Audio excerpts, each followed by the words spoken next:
Hello, my name is Sean Ward, and I am applying for the data analyst position for the Collage.com company.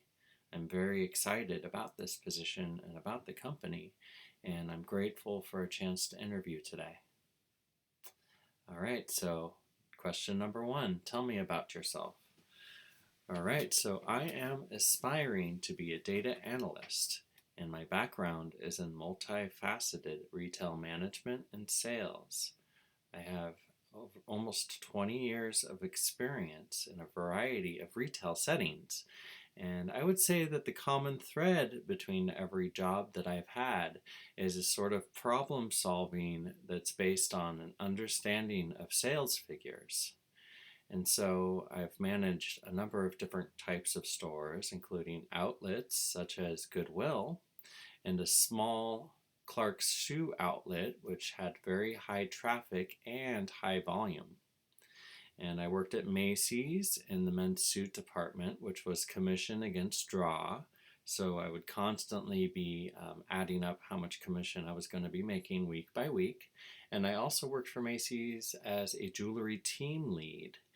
And I did a lot of data analysis in that position in terms of looking at client sales and also sales by department, which helped us determine how to present the merchandise, and also different kinds of sales trends, which helped us determine how many hours that we needed in our section scheduled for our associates.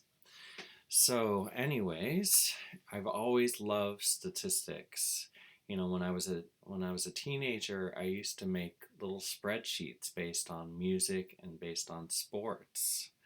And so when I was researching a career change, I felt like a data analyst was a very good fit for me because it was kind of like a retail manager, but with better tools to use to crunch numbers. And so I found Career Foundry was offering a great course on data analysts.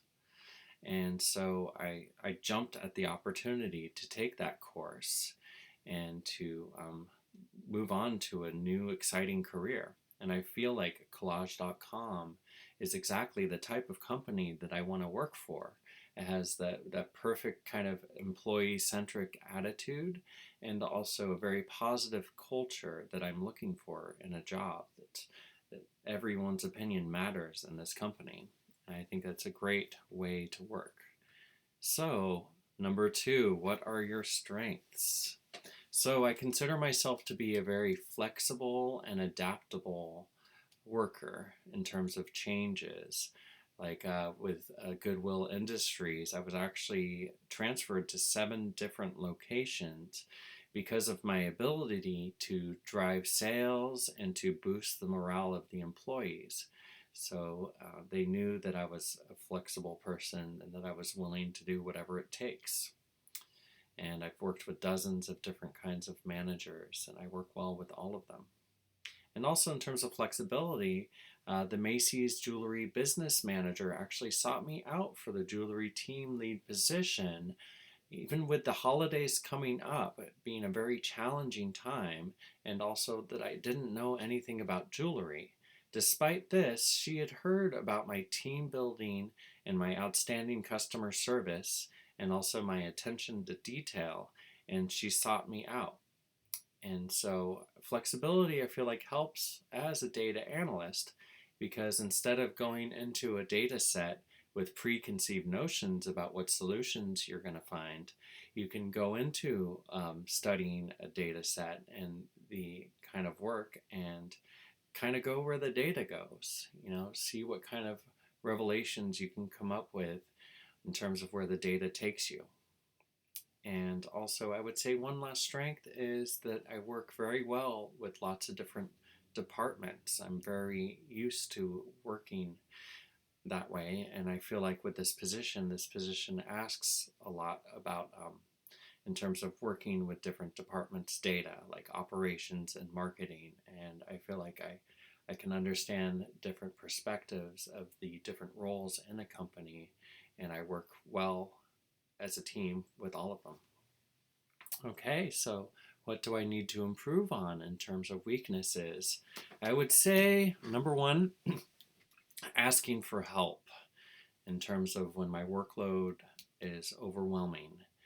I take on too much because I just want to get everything done. And I found, in terms of dealing with that weakness, communicating with upper management seems to help a lot in terms of trying to get a little more help or just helping them understand the workload that I am facing. They might have given me a task, not remembering the last task they gave me. So, and also I found getting a team more motivated because of this, to help with the extra tasks. If I sit them down and say, okay, we have some extra tasks we have to get done this week, I'm going to work with you. Come on, let's do this. Let's get this done. Then at the end of it, they feel a sense of accomplishment and they're able to help. And I would say another weakness of mine, I would say, is working with inefficient processes. When day-to-day operations just don't seem to make very much sense, that they lack a sort of efficiency. It's like a lot of work for very little value. And I feel like things that don't have business sense to them or are kind of out of date sort of operations are very hard to work with. And so that's part of the reason why I really like the Collage.com position that's being offered, because one of the things I believe it was to the effect of in the job description, it said the less time that developers spend dealing with cumbersome processes and inefficient systems and commuting, the more time they have to solve problems and to make an impact. And that alone, I think, had an impact on me. It really caught my eye about the company, and I believe it helps make me a good fit. Okay, number 4. Tell me about a project you worked on and what you did to make it a success.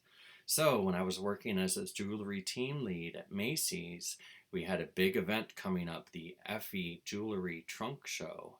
And we were behind budget for the month, so there was a lot riding on this event. So I thought, we got to get the team into this. We have to make this a home run.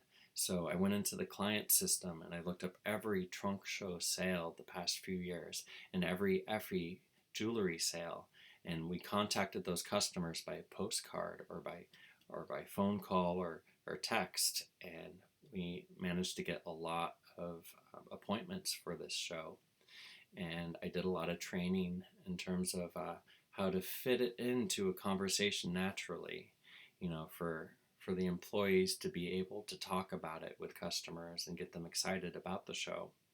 And we had lots of customer requests and orders for the representative, so that way people, when they showed up to the event, that they found what they were looking for instead of leaving empty-handed. And in the end, we had a goal of 12,500 for the event, and we ended up with 30,000, and it was a great success. It was a very exciting moment, I believe, because we did it as a team. It was a great team effort. There was a lot of genuine excitement. Even the customers coming in could feel that excitement, and we made it a success. So, number 5, give me an example of a work situation that in retrospect you wish you'd handled differently. What happened? So, when I was working for Goodwill Industries, I was first hired as a third key manager, and I worked with a store manager and assistant manager. And whenever jewelry would be donated, the assistant manager seemed to really want to go through it herself, and she wouldn't allow me to do any pricing of it. And I thought that was kind of suspicious, but I kind of shrugged it off, thought, well, I'm, inexperienced with pricing. I've just started, and I just kind of let it go. And one day I got a phone call from the district manager saying that the assistant manager and store manager no longer work with the company. And I found out that the assistant manager was stealing jewelry and selling it on eBay. And they had to let go of the store manager as well because he didn't do enough to stop it, or he knew a little too much about it and didn't report it. And so the lesson I learned, I was very lucky to keep my job, for one thing. They realized that I didn't really know anything about it. But what I learned from it was communication with key people in the company is extremely important.